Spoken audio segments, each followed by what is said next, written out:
আসসালামু আলাইকুম, আমি ডক্টর শারমিন জাহান। আজ আমি কথা বলবো হ্যান্ড ফুট মাউথ ডিজিজ নিয়ে।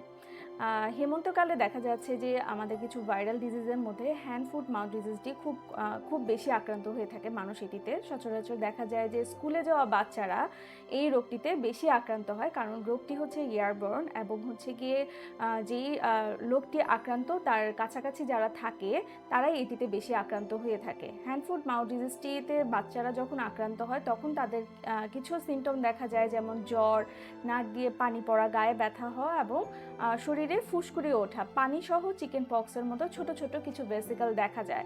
তো এটি যেহেতু ছোঁয়াচে, তো যখন বাচ্চাটি বা বড়রাও এটাতে আক্রান্ত হয়, যখন কোনো ব্যক্তি এটাতে আক্রান্ত হবে তখন আমরা বলবো যে তাকে কিছুদিন আলাদা থাকতে, যাতে তার কাছাকাছি স্পেশালি ছোট বাচ্চা বা বয়স্ক যাদের হচ্ছে গিয়ে রোগ প্রতিরোধ ক্ষমতা কম তারা একটু কম আসে, এবং হচ্ছে অন্যান্য যারা তাদের আশেপাশে থাকবে বা এই সময়টিতে আমরা বলবো যে মাস্ক পরতে এবং হচ্ছে হাত ফ্রিকোয়েন্টলি ধুতে।